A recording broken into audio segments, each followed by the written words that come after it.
Ajur Rasidin.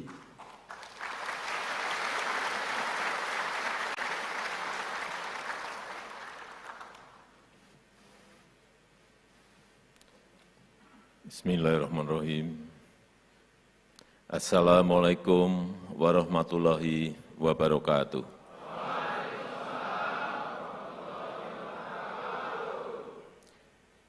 Alhamdulillahirabbil alamin. Asyhadu an la ilaha illallah wahdahu la syarikalah wa asyhadu anna Muhammadan abduhu wa rasuluh allati la nabiyya ba'dah amma ba'du.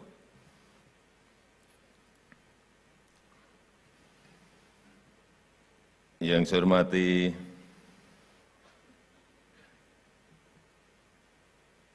para pimpinan dan ketua lembaga negara yang hadir, yang saya hormati para Menteri Kabinet Indonesia Maju hadir bersama saya, Pak Menko PMK, Pak Menhan, Bapak Menteri Perdagangan, Panglima TNI, Kapolri,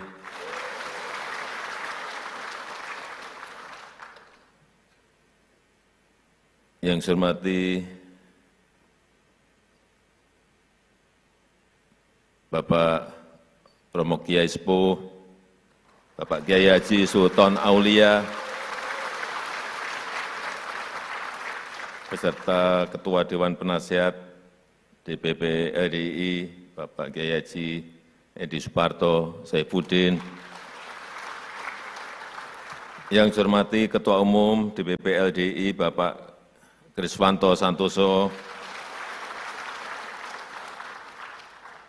para pimpinan Pondok Pesantren EDI, beserta seluruh pengurus harian DPW, DPD, LDI se-Indonesia, Bapak Ibu hadirin dan tamu undangan yang berbahagia.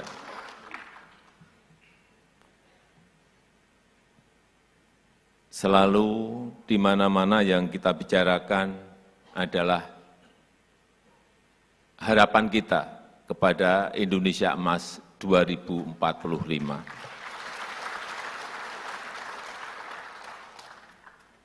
Termasuk tadi yang disampaikan oleh Bapak Ketua Umum EDI, memang kita diberikan peluang karena bonus demografi tahun 30-an, 2030-an itu memang biasanya dalam sebuah peradaban negara itu diberi kesempatannya satu kali. Tinggal kita bisa melaksanakan, melakukan lompatan atau tidak. Dan kuncinya betul, Pak Kriswanto tadi, adalah di pembangunan sumber daya manusia.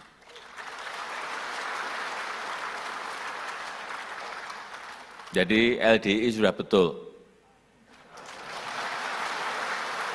Tadi yang disampaikan oleh Pak Kris tadi betul.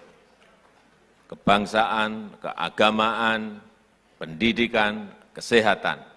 Sehingga terbentuk sebuah karakter manusia yang betul-betul Indonesia.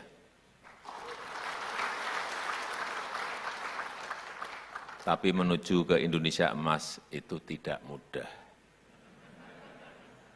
Banyak tantangan yang harus kita selesaikan. Di Amerika Latin, banyak negara gagal melompat menjadi negara maju. Tahun 50-an, tahun 60-an, tahun 70-an mereka sudah menjadi negara berkembang.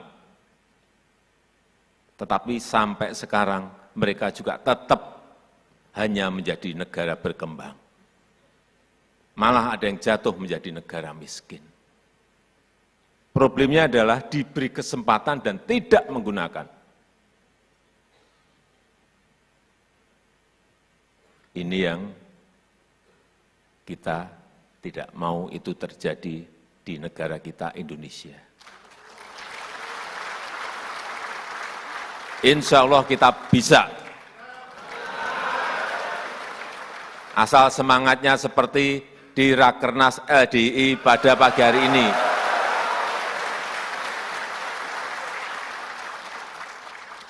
Ya karakternya memang harus semangat. Karena yang kita hadapi ada tantangan. Oleh sebab itu sering saya sampaikan, 2024, 2029, 2034 ini adalah momentum yang sangat menentukan Indonesia bisa melompat maju atau tidak. Sehingga dibutuhkan kepemimpinan nasional yang kuat,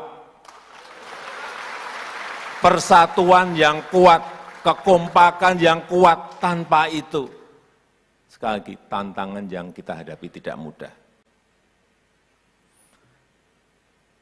Tantangan global, ini justru yang banyak memang dari tantangan globalnya. Satu, ketidakpastian ekonomi global. Enggak jelas sekarang ini ekonomi global arahnya mau kemana.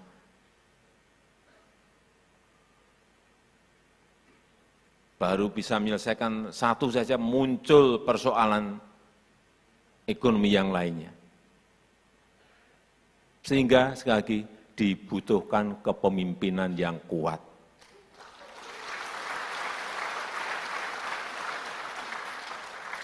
Jadi yang ditampilkan tadi pencak silat tadi benar.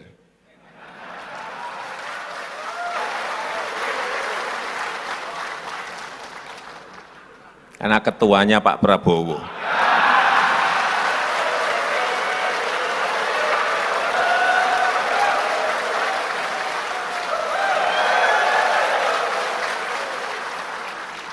Sekjennya Pak Teddy.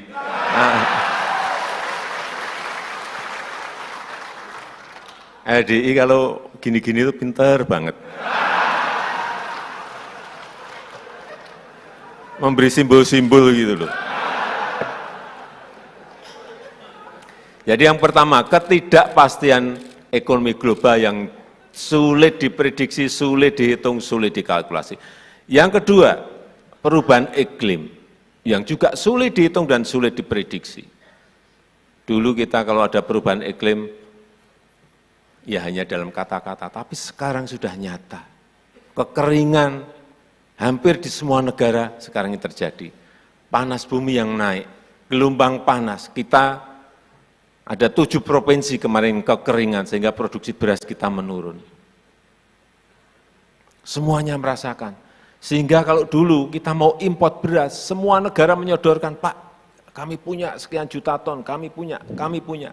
Sekarang ini mau import beras, tanya ke Pak Zulkifli Hasan, sulit mencari barangnya. Semua negara ngerem tidak ekspor beras untuk menyelamatkan rakyatnya masing-masing. 22 negara sekarang ini, kalau dulu ekspor beras, sekarang ngerem semuanya. Enggak ekspor. Sehingga betul, kedaulatan pangan, ketahanan pangan itu harus menjadi program kita ke depan.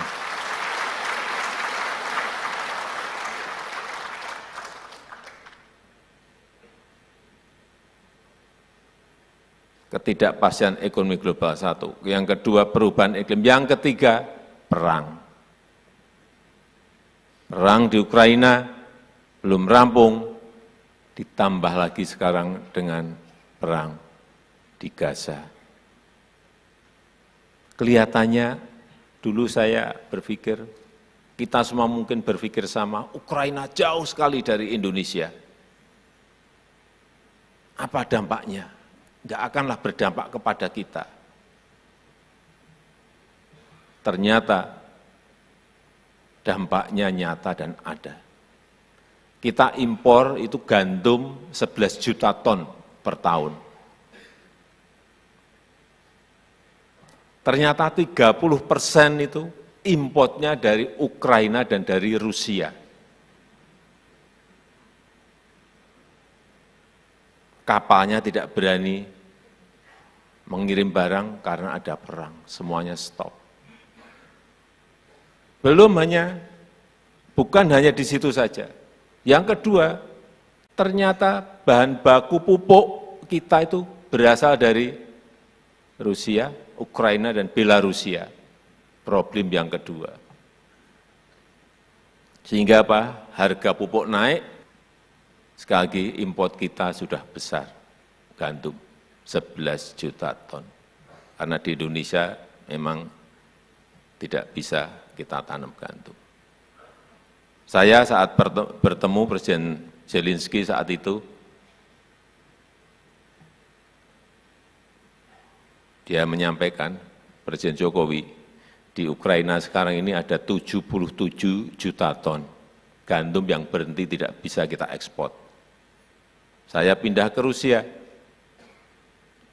mau ngomong sama Presiden Putin 3 jam, cerita hal yang sama. Di Rusia ada 130 juta ton gandum berhenti. Artinya 207 juta ton gandum berhenti di Ukraina dan di Rusia. Artinya apa? Ada negara-negara yang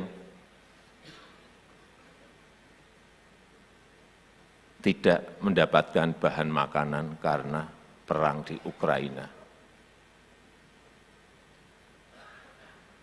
Kita tidak merasakan itu, karena di sana stop kita bisa mencari yang lebih dari negara lain. Perang di Gaza, hati-hati. Ini juga jauh, tapi tetap dukungan kita terhadap Palestina tidak akan surut.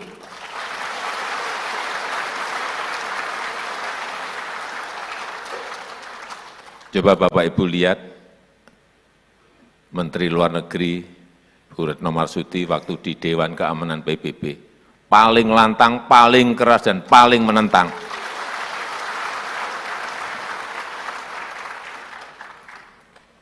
Saya juga heran, Bu Menlu kita ini. Orangnya halus, saya kok di Dewan Keamanan galak banget.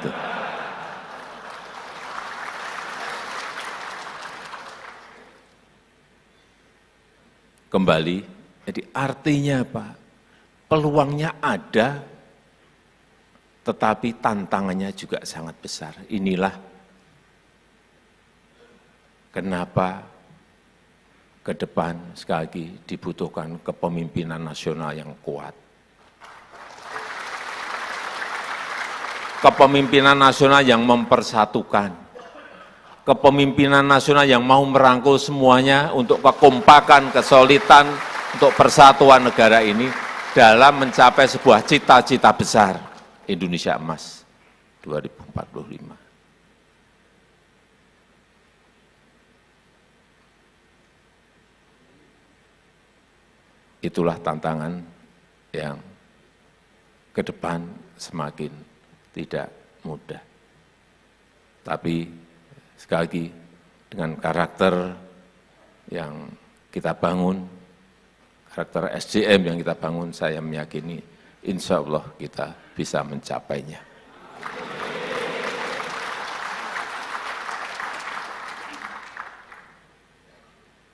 Terakhir, ini pertanyaan mudah.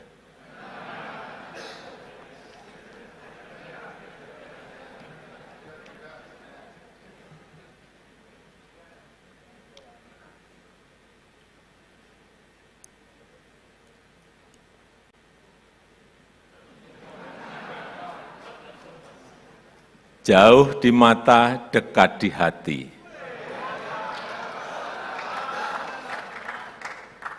Yang bisa jawab silahkan tunjuk jari.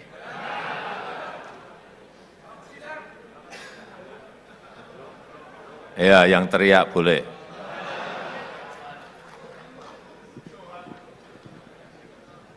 Dari Mojokerto, Pak Presiden. Dari Mojokerto, jauh di mata, dekat di hati. Itu mudah, empedu.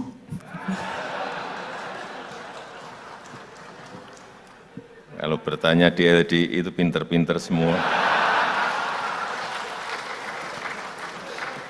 Betul Pak, betul, betul.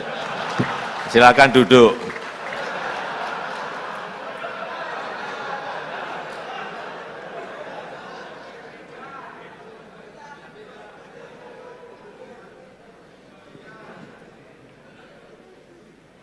Untuk ibu-ibu, Ibu Kota Negara Baru Indonesia. Ibu, silakan.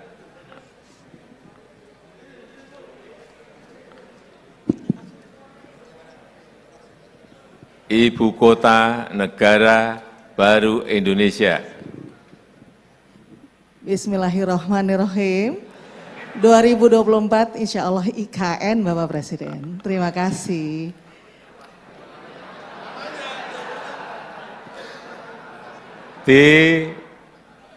Lebih dijelaskan Bu, IKN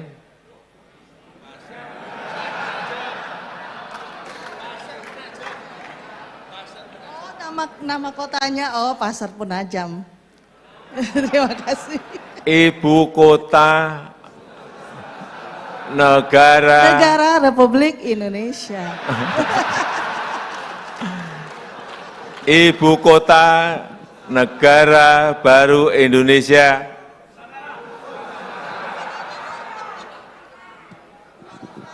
Nusantara. Ya, IKN Nusantara. Saya rasa itu yang bisa saya sampaikan dalam kesempatan yang baik ini. Dan dengan mengucap Bismillahirrahmanirrahim, pada pagi hari ini secara resmi saya buka Rapat Kerja Nasional Lembaga Dakwah Islam Indonesia tahun 2023 dan saya resmikan Gedung Serbaguna Minhajur Rosyidin di Kecamatan Cipayung, Kota Jakarta Timur, Provinsi DKI Jakarta. Terima kasih. Wassalamualaikum warahmatullahi wabarakatuh. Selanjutnya kami mengundang Menko PMK, Menteri Pertahanan, Menteri Perdagangan, Ketua Umum DPP LDI, Ketua Dewan Penasehat DPP LDI, Ketua Dewan Pakar DPP LDI, Sekretaris Umum DPP LDI, Bapak Kiai Haji Sultan Aulia, Bapak Kiai Haji Fawaz Sultan Aulia. Tadi yang menjawab saya beri sepeda.